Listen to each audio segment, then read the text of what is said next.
Hello and welcome to the Final Boss Fight YouTube panel at MCM Comic-Con London, May 2019. A prompt 12:05 and 35 seconds start, because why not? Why not? Who knows who Final Boss Fight is? Oh, I do. What are we here for? Oh, right. Final Boss Fight is I can't remember what the thing on the website says. It's a group of gamers who do stuff together because it's cool. Pretty much it, yeah. We're a retro-obsessed group of gamers with a positive idea. Oh, no, that was a couple of iterations ago. We stopped being that. I don't know what it is now. There's a new website. Something coming out new on the website. I have no idea what it is now. Should we just show the trailer? Yeah, let's show the trailer, please.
Remember we actually used to play games?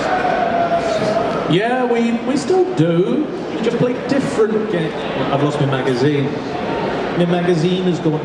We play different games now. We do still play GTA a little bit. We do, yeah. I haven't played that for a while. The last big thing we did for GTA was the Doomsday Heist, which we defeated an evil AI, saved all from nuclear annihilation. You know, just little things. You're welcome. In fact, we've got a clip from that. One of my last few clips from that. This is my half-yearly I get to make fun of John clip. Hang on a minute. You promised me this wasn't me. When did I promise you this wasn't you? When you told me about the clip. I don't think I did, that was last time. I believe this was another, my brother messed it up. Let's play the clip, let's see for ourselves. Let's play the clip. MCM. I'm curious now. Yeah.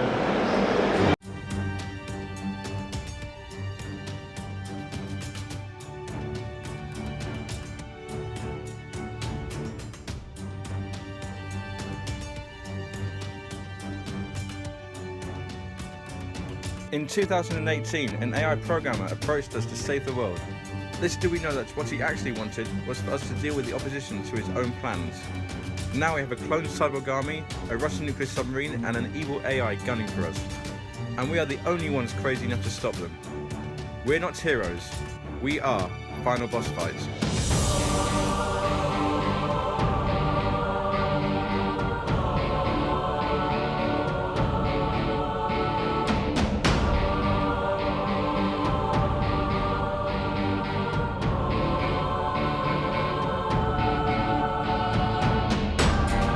Sorry. Why is everything just gone white?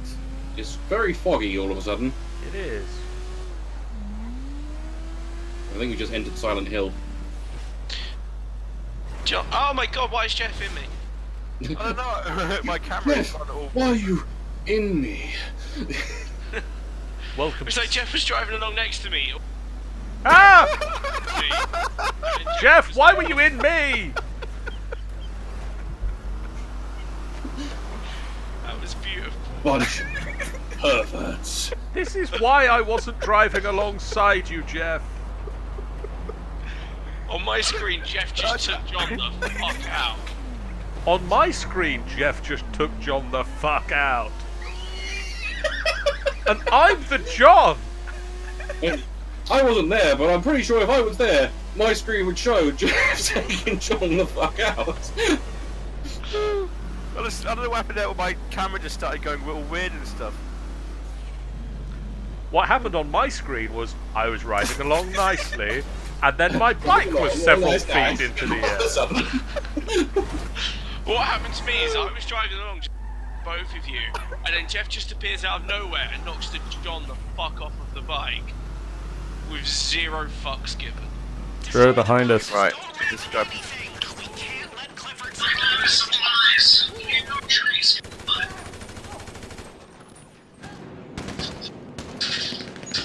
Is he down, or is he not moving? Got him. He's like sticking around that bit of cover. Right, I'm gonna go for the sticky. Hold on. Throw. I didn't realise they exploded. They explode. So Geoff, that just looked to be like your bad driving hit me driving in a straight line. It was funny. Oh, Geoff. This is why we don't play games anymore, Geoff. It's because you can't drive and you blame me. Oh, you're in my way. Straight line. Anyway, moving on. We did move on. Yes. We developed a community. I've heard they're a good thing to have. People like you, and you talk to them, and they talk to you, and you feel happy and loved and stuff. So we got one of those. I can see some of them. Hi. Hello. Hi, Amy. Hi. Hi, Sammy, and the camera. Hello, back there. I can't call you out specifically because the light's in my eyes, but you're there too. We came to MCM about 5 shows ago for the first time, and we met Tiny Night Films. We did indeed, yep. And he's a horrible person and a horrible human, and you should definitely just follow his YouTube channel. He would agree to that as well, that's the thing, it's not just us being nasty, he would agree to that. Although you don't need to, because he's got about 500 people, because Ashen's sent people his way. And from that, we started playing a little game called Dungeons and Dragons. And from that, we then approached other people and said, hey, you're pretty cool, do you want to play games with us? And similar. And now we have 4 games of Dungeons and Dragons, 2 games of a space version of Dungeons and Dragons, and various other attempts to do role-playing games on the interwebs. We play a lot of role-playing games, such that a lot of the other games we used to stream and play went away. Because there's not the time to do all of those and all of those. And really there's not enough time to do all of those. But we still try.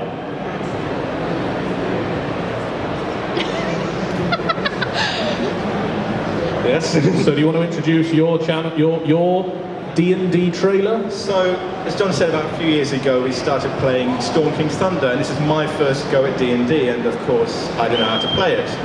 But after a while, I got the rules, I got the idea, I developed one of my absolute favourite characters, Talon the Rogue, who is an absolute beast when he gets going. But, I mean, you're really the one that takes the approach of, I've attacked now, let me get my bucket of dice and throw those, and whatever number comes up, yeah, I'll do that much damage. pretty much, yeah. Then after that, we obviously we've all seen Critical Role, we've all seen Matt Mercer do an amazing job of DMing, and No, we haven't. doing a job of DMing. We've seen it. We've all seen it. So I think it was towards the end of last year, I thought to myself, hey, I know how the game works. Why don't I have a go at being a DM? How hard could it be? It's very hard. It's very, very complex. It's very difficult. And so I had a book, Princes of the Apocalypse, and it's a good adventure. I quite like it, and it starts you off nice and slowly. So I thought this would be a good one to get some people involved with. Right from the get-go, I knew I was going to have problems. One of our friends in Canada named Brian, he likes to put things through Google Translate. So he'll take like the name of your character, name of a title of a story. Just any piece of text you happen to give him. Text, MCM itself, and he'll put it through Google Translate, which I think basically means you start with the first language in Google Translate, copy that into the next language, copy that into the next language, so you've been through the entire list, copy it back to English and see what you get. It's not good. It's interesting. I think it's interesting is the answer. It doesn't come back how you expect it to. So as a result, my campaign of Princes of the Apocalypse is now colloquially known as Flowers at the End of the World. And bunnies for some reason. Where did the bunnies come from? I don't know. I think it's either Sean or Tanny decided to add bunnies to it. Apparently everything needs bunnies, which is... I mean, I can't argue with the logic that everything does need more money. Yeah, so from that you can see it kind of went downhill from there. But I did manage to put together a trailer for it. Can we show the POA trailer, please? You caught him a little bit off guard there, Geoff. I did catch him a little bit off guard there, yes. Give the tech guy a warning, Geoff.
Thank you. I just noticed you didn't capitalise the F in fight, Geoff. Redo it. I've got to redo the whole trailer. Redo the trailer, Geoff. Oh my. So yeah, that's going on occasionally. We're trying to aim for once a month at the moment. I thought it was going to go horribly wrong when... Okay, so we've got a party of 6 people and they've just reached level 2. So they started at level 1, bright-eyed, new to the world. And the first part of the adventure is you're trying to learn about, investigate what's happening in the town of Red Larch. So 4 of them go to a tavern to interrogate an NPC they found as to what he's seen. 2 of them decide we're going to go to a quarry and see if we can find these people we've heard about in the night time. That leads into a level 2 dungeon, which apparently is supposed to be previously challenging for a full party of 6 level 1 adventurers. So I'm basically down on the other side of the thing, trying to fudge ways so that these 2 level 1s can survive a level 2 dungeon intact. It was very nearly a player death in the first game. Oh yes. Maybe 2. But yeah, I think we're mostly on track now. I say mostly because I know something's going to happen horribly in the next round as well. But yeah, that's principally Because that's what you can predict about the players, is they're going to do everything that you don't expect them to do. Oh yes. The exasperated side of the GM. So quick, so quick to get there. What else? So we've got a number of games that we play. So on Sundays from 8 p.m. until 10:30, 11 o'clock, 2 in the morning, depending on how long things go on, with some of you people and your wives. I'm looking at you for this one. Why are you looking at me for this one? The episode with you and your wife, and the big fight that went till like 1 in the morning. Okay, so there's a whole backstory to this. Right back when we were doing Talon, we were rolling him up from Xanathar's Guide to Everything, and there's one line in there which we actually misread. I still continue to say you misread. I did not misread. I did not have the book. You had the book. You misunderstood my reading. But from that line, we decided that, okay, Talon has a wife. Okay, fair enough. Didn't think anything more about it later on until I started doing backstory for him. And I thought, what if this wife was some evil con artist, some evil criminal who's just out to use him? So I wrote a story in which he gets seduced by her. She's a maid. She does a charm spell on him. He ends up marrying her. She uses him for a con and then just runs away straight afterwards, leaves him in the lurch. And thought, myself as GM sees this story come in and goes, this is perfect. And as a result, I think that was probably the most dramatic, most emotional we've ever. Yeah, I've got agreement from here. Most emotional we've ever had any series of Storm King's Thunder, which kind of completely derailed it. The story at one point. Derailed it? When did we get back on the rails yet? Yeah. I mean, if you want to go for a completely emotional drawing thing, you know, that was pretty good. But you know, metaphorically, hold my beer and watch this for coming weeks of episodes. Because, oh boy, the other boot is going to fall. I'm not sure I want to.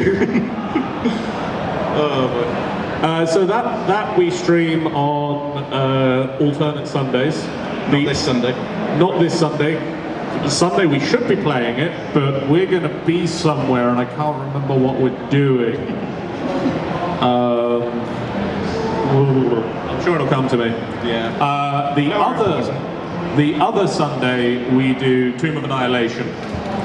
And this is me being a crazy person. I had enough of a group of people say, hey, so that D&D thing you do, we also want to do that. Do you want to do some more D&D? And I was like, yeah, I like D&D. We can do more D&D. So I started up a second game, and I thought, well, there's Tomb of Annihilation. That's a pretty fun campaign that, you know, it's only the hardest dungeon in the whole of D&D history.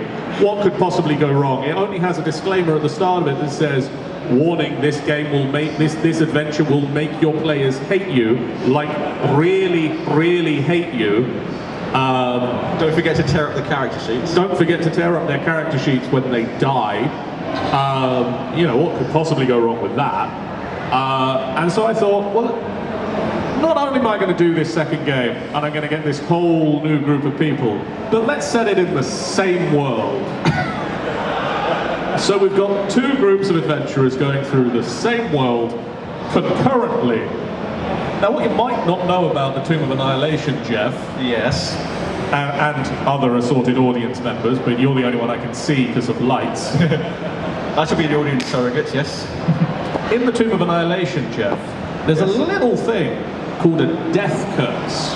That sounds bad. What's the death curse, John? Well, the death curse means that if you die, you're dead. That is what which is obvious, except that it's D&D and it's magic, and you can be resurrected or reincarnated or revivified. And a lot of other words beginning with R.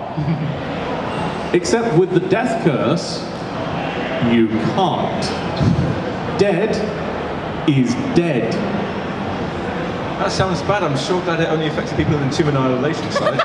Well, it would do, except it's the same world happening at the same time. And also, anybody who has previously been reincarnated, resurrected, any of those R words, starts to die again. Because they escaped it. That sounds bad. Do we have anybody like that? No.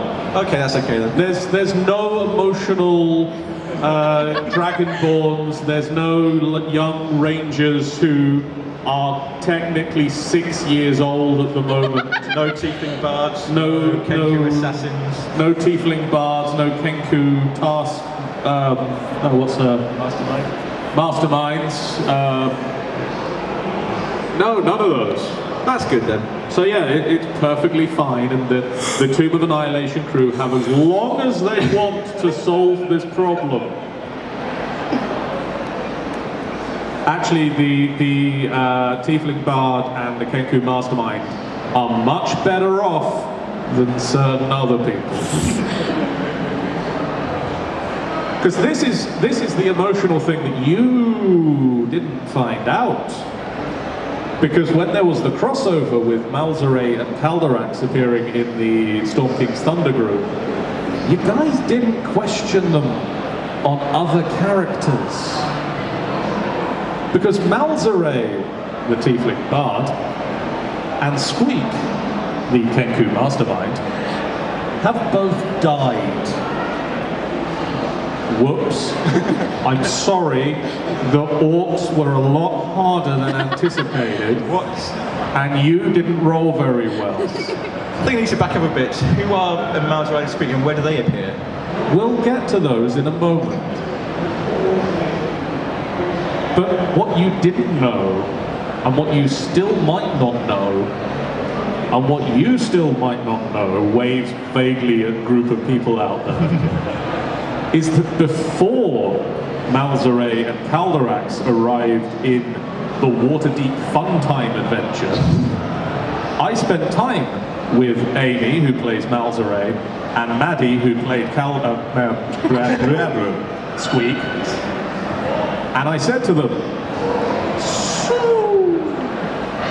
Death Curse is a thing, and you're suffering from it now, so how do we fix that? And so with Malzere, Malzere's brother Morx is like that with the Demogorgon. Like that, they're that close. Possibly lead to anything bad. You know, multi-headed demonic baboons, they're perfectly fine company. So Morx made a deal and had Malzere's death curse slowed down. So instead of a daily tick, it's a weekly tick. So Malzere's got a lot longer before Malzere needs to be concerned with death again. Unless Malzere charges into the front line of any combats, as Malzere has a tendency to do. I'm sure he'd never do that. Squeak. Do you know what happened to Squeak? I'm going to say no, I don't know what happened to Squeak. I'm going to now turn over to this way and say, do you know what happened to Squeak? Good. Do you know what happened to Squeak? You know what happened to Squeak. Squeak, the Kenku Mastermind. My brain is somewhere. If anybody sees it, can you return it to my table? It's over there. The table, not my brain. My brain might be over there as well, I don't know. There's a little spell called Imprison. Okay. And Imprison has a number of options where you basically put someone into stasis. At the moment, Squeak is experiencing this spell and is inside a gemstone that is being worn by Nephirim. Okay. So it basically means that Squeak is sitting out the death curse in a little stone. That's an idea. Yeah, isn't it?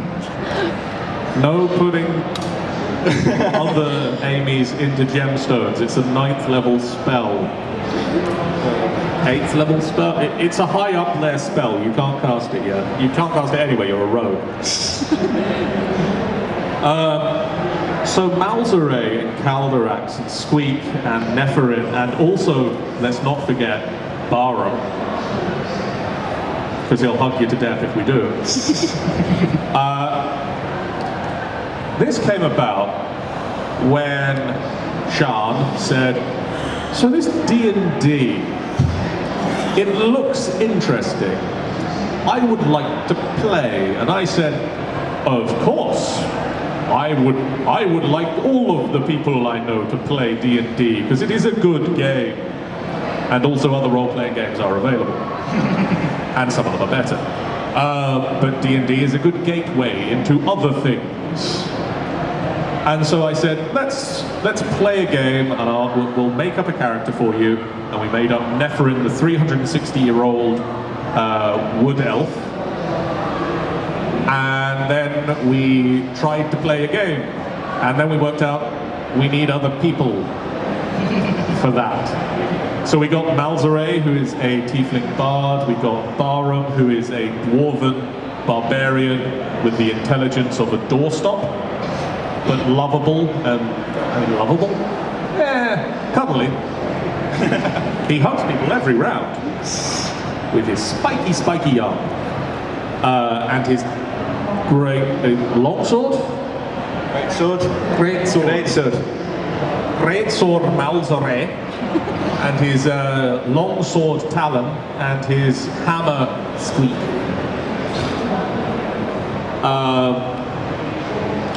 And so we stream that now because we weren't streaming enough D&D. So we do more D&D. So we stream that every Wednesday, except for the last Wednesday of the month, where we decided to stream more D&D. So we now do Curse of this vampire dude, Curse of a vampire dude. There's a vampire dude, he has a curse. We're gonna stop it, hopefully, or we're gonna kill each other. It's up in the air. I play Creed. I get to play a game. Yay! I get to play 2 games because there's Space Odysseus the A-Team, where I am Gunther the Parker of the Dark Star. And that's how he introduces himself every time. Unless he forgets and says Gunther. I play Creed, who is a tiefling monk, and he will punch and or kick you in the face. And we've got Sybil, we've got Kirith, I've lost my voice as well. Gernak and Dagmar, and we're gonna get along fine. Save Barovia. And Lidda. And also Lidda's there occasionally when I brains. So that's D&D. Yes. We also play Space Odysseus with that guy. We're in the A team and they're in the B team, which means we're better, because A is a better ladder. And that guy's also in the A team. And he's trying to burn us all the time. Holy fire. No, bad. Bad holy fire. Holy fire fixes everything. No, it doesn't. I mean, it stops the problem being a problem. Yeah, I suppose, arguably. At this point, it's now 12:34 and 45 seconds, so we've technically got about 10 minutes left of panel time. So do we want to ask the people in the audience if they have any questions for us? Or do you have anything else you want to say? Yeah. We need a mic. We're going to ask people in the audience if you've got any questions for us, apparently, because he's gone away. So, my question, since you said that D&D was taking so much time out of your hands, are you planning on any new series for your YouTube or your Twitch anytime soon that could maybe find the time in your life apart from D&D? Well, it's funny you mentioned that, because I was talking to you yesterday about the plan I have for a new stream. So I need to speak with Geoff, but Geoff is here, and this seems like a perfect place to have a discussion of schedules. Hang on a minute. Come and sit down, Geoff. Come back. So, Geoff, Yes. my idea, and let me run this past you.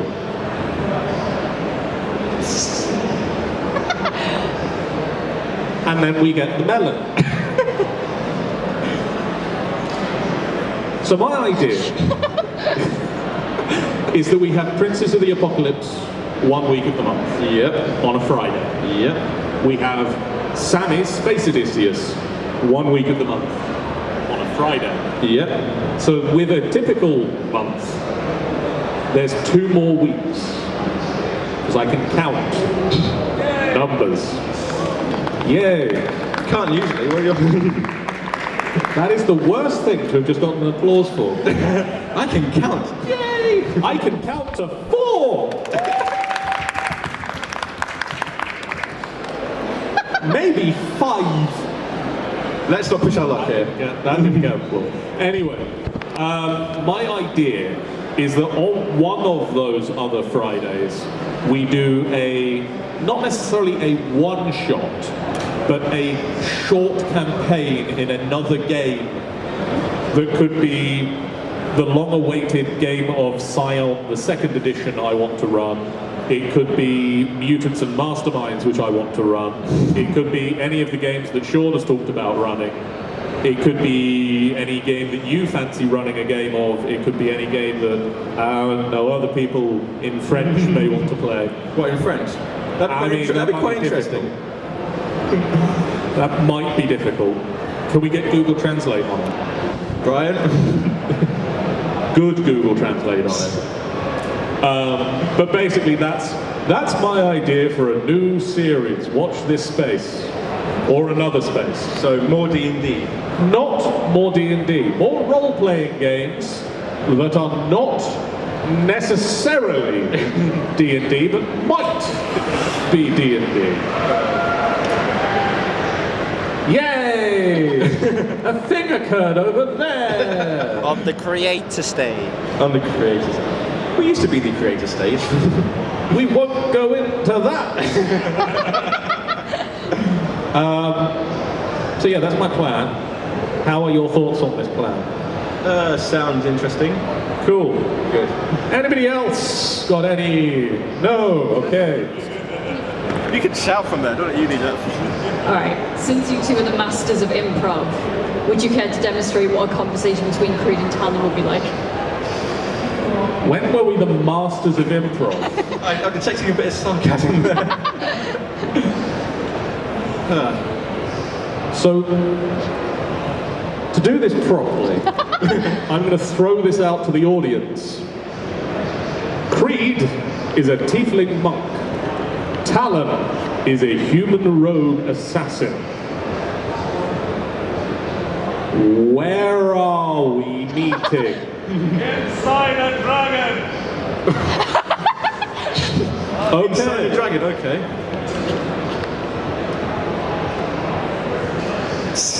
Have you seen the way out of here yet? No, I haven't. I've tried. Have you tried punching your way through? I don't do enough putty with the fists. It bounces off the armor. There are 2 ways out of here. There are 2 ways out. And I'm not doing one of them. So we've got to go back the way we came. Okay, I suppose I could insert my sword into... You're the cuddy guy. You have the sharp thing. I do have the sharp things, yes, but I don't want to get them dirty. We are in a dragon! They are dirty! Fine. I'm going to insert my sword into its spleen. Now go find a bucket of D6, roll it, and I'll let you know how it goes. disadvantage, critical. I don't think he was expecting it. No, it wasn't expecting it. Would you expect it if you had something inside and started poking its way out? No, I don't think I would expect it. Just for a random thing, I'm going to say 83. That would typically cause the dragon to vomit. So we're out. Yay! Buckle up. Let's never speak of The this dragon again. was flying! Which is fine for me because I'm a monk. Splat.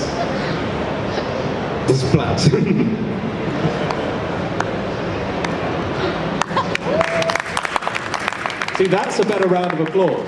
It is, yes. Thank you. Any other Bens in the audience?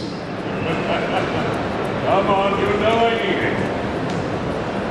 No, you don't. I can hear you from here. Hello, John. So tell us, oh great DM, what is the worst experience you have had with Dungeons and Dragons so far? Oh boy.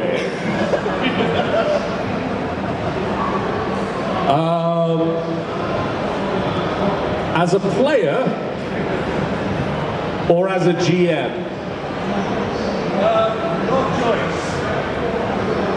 As a GM, my answer shall simply be this one word, and most of you will understand it.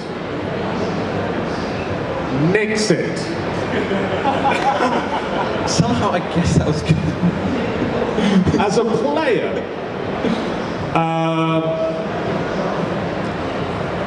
no way. Let's see. There was the time my Githyanki monk jumped off of the ship he was on onto a submarine, held onto the outside of a submarine until they came back up for air again, because he could hold his breath for about 4 hours, because he was a monk and that was broken at the time.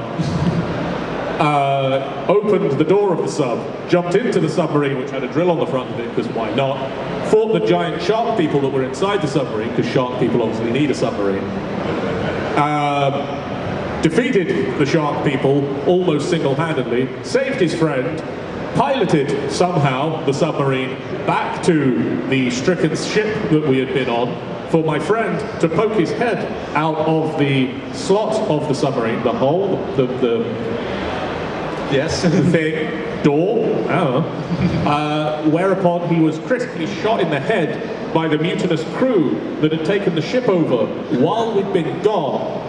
Ergo, my entire heroic escapade of rescuing my friend was rendered somewhat useless, as we now had my friend's body.